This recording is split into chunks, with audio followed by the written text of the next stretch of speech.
రాజకీయ ప్రముఖులకు పుట్టినిల్లు కరీంనగర్ జిల్లా. అలాంటి జిల్లాలో నిత్యం రసవత్రంగానే సాగుతున్నాయి పాలిటిక్స్. ఉమ్మడి కరీంనగర్ జిల్లా నుంచి రాజకీయాల్లో శిఖరాగ్రాలను తాకిన వారు కొందరైతే ఉన్నత పదవులు అందుకుని రాష్ట్ర స్థాయి నేతలుగా కొనసాగుతున్న వారు ఇంకొందరు.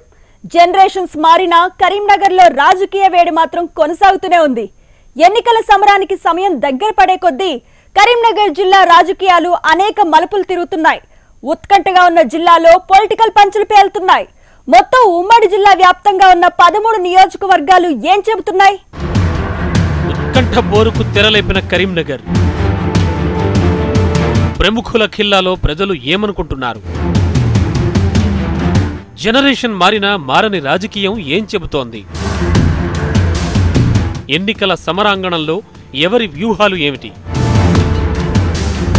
రాజకీయం ఒక్కో ప్రాంతంలో ఒక్కో రకంగా ఉంటుంది. ఒక చోట సీరియస్గా కొనసాగుతుంటే మరో చోట మాత్రం ఆసక్తిగా ఉత్కంఠ రాజకీయాలు సాగుతుంటాయి.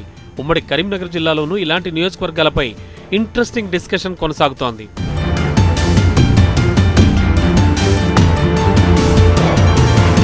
ఉమ్మడి కరీంనగర్ జిల్లాలో ప్రాముఖ్యతను సంతరించుకున్న నియోజకవర్గం కరీంనగర్. ఇక్కడ నుంచి టీఆర్ఎస్ నుంచి గంగుల కమలాకర్, కాంగ్రెస్ నుంచి పొన్నం ప్రభాకర్, బీజేపీ నుంచి బండి సంజయ్ బరిలో నిలిచారు. త్రిముఖ పోరులో ముగ్గురు అభ్యర్థుల మధ్య నువ్వా నేనా అన్నట్టుగా పోరు సాగే అవకాశాలే ఉన్నాయి. ముగ్గురు కూడా ప్రజల్లో మెదిలిన నాయకులు కావడంతో ఎవరి ఓటు ఎవరికి పడుతుందో ఆసక్తిగా మారింది.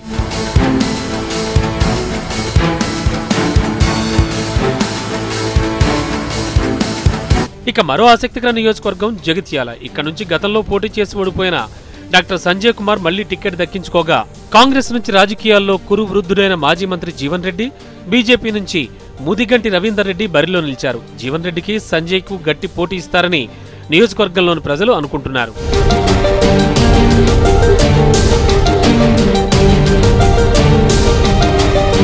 చొప్పదండి టీఆర్ఎస్ తాజా మాజీ ఎమ్మెల్యే బొడిగె శోభతో పాటు అదే పార్టీ ఎస్సీసీఎల్ రాష్ట్ర అధ్యక్షుడు సుంకె రవిశంకర్ ఇద్దరూ టికెట్ ఆశించినా సుంకె రవిశంకర్ కు టికెట్ దక్కింది. దీంతో అలకబూనిన బొడిగె శోభ బీజేపీలో చేరి ఆ పార్టీ నుంచి టికెట్ దక్కించుకున్నారు. ఇక కాంగ్రెస్ నుంచి మేడిపల్లి సత్యం బరిలో ఉన్నారు.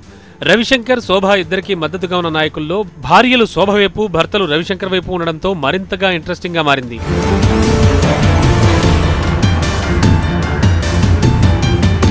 మరో ఇంట్రెస్టింగ్ కాన్స్టిట్యున్సీ హుజూరాబాద్. ఇక్కడ నుంచి కూడా టీఆర్ఎస్ నుంచి ఆర్థిక మంత్రి ఈటెల రాజేందర్, కాంగ్రెస్ నుంచి కౌశిక్ రెడ్డి, బీజేపీ నుంచి పుప్పాల రఘు బరిలో నిలవగా, ప్రధాన పోటీ మాత్రం ఈటెల కౌశిక్ మధ్య ఉండే అవకాశాలే కనిపిస్తున్నాయి.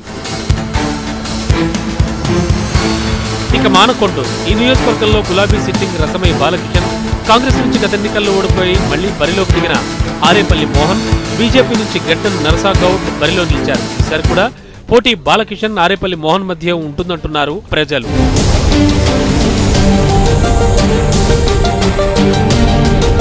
పెద్దపల్లి నియోజకవర్గంలో టీఆర్ఎస్ నుంచి దాసరి మనోహర్ రెడ్డి, కాంగ్రెస్ నుంచి విజయ రమణారావు, బీజేపీ నుంచి గుజ్జల రామకృష్ణారెడ్డి బరిలో నిలిచారు. టీఆర్ఎస్ కాంగ్రెస్ మధ్య పోటాపోటీగా ఉండే పోరులో అంతిమ విజేత ఎవరన్న దానిపైనే ఆసక్తిగా ఉంది.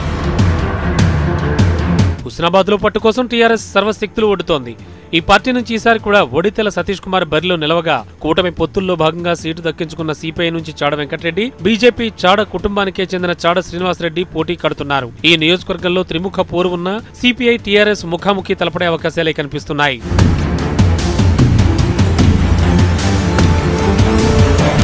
ఇక రామగుండం. ఈ నియోజకవర్గంలో స్వతంత్ర అభ్యర్థిగా గెలిచి కారెక్కిన సోమారపు సత్యనారాయణ ప్రస్తుతం టీఎస్ఆర్టీసీ చైర్మన్ గా వ్యవహరిస్తున్నారు. ఈసారి కూడా సోమారపై మళ్లీ బరిలో నిలవగా, కాంగ్రెస్ నుంచి రాజ్ ఠాకూర్, బీజేపీ నుంచి బల్మూరి వనతి పోటీ చేస్తున్నారు.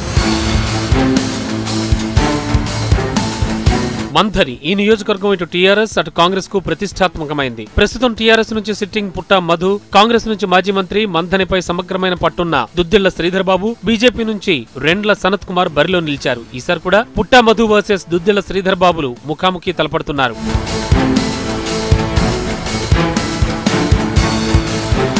ధర్మపురి. ఈ నియోజకవర్గంలో టీఆర్ఎస్ నుంచి కుప్పుల ఈశ్వర్, కాంగ్రెస్ నుంచి అడ్లూరి లక్ష్మణ్, బీజేపీ నుంచి కన్న మంజయ్య బరిలో నిలిచారు. ఇక్కడ కూడా టీఆర్ఎస్ వర్సెస్ కాంగ్రెస్ అన్నట్టుగానే పోరు సాగే అవకాశాలు కనిపిస్తున్నాయి.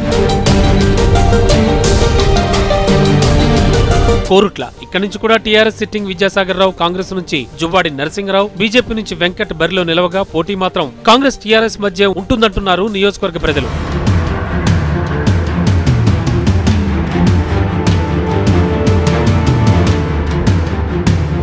మరో ఆసక్తికర నియోజకవర్గం సిరిసిల్ల. ఈ నియోజకవర్గం 2009 నుంచి గులాబీ పార్టీకి కంచుకోట. ఈసారి కూడా సిట్టింగ్ ఎమ్మెల్యే, పార్టీ కీలక నాయకుడు కేటీఆర్ తో పాటు గత ఎన్నికల్లో గట్టి పోటీ ఇచ్చిన కాంగ్రెస్ అభ్యర్థి కేకే మహేందర్ రెడ్డి బరిలో నిలిచారు. ఇద్దరి మధ్య పోటాపోటీ ఉండగా బీజేపీ నుంచి నరసాగౌడ్ అదృష్టాన్ని పరీక్షించుకుంటున్నారు. ఇక మరో ఇంట్రెస్టింగ్ కాన్స్టిట్యున్సీ వేములవాడ. ఇక్కడ నుంచి సభ్యత్వంపై వివాదంలో ఉన్న చెన్నమనేని రమేష్ కి ఈసారి కూడా టికెట్ ఇచ్చింది టీఆర్ఎస్. కాంగ్రెస్ నుంచి గత ఎన్నికల్లో పోటీ చేసి ఓడిపోయిన ఆది శ్రీనివాస్, బీజేపీ నుంచి ప్రతాప రామకృష్ణయ్య బరిలో నిలిచారు.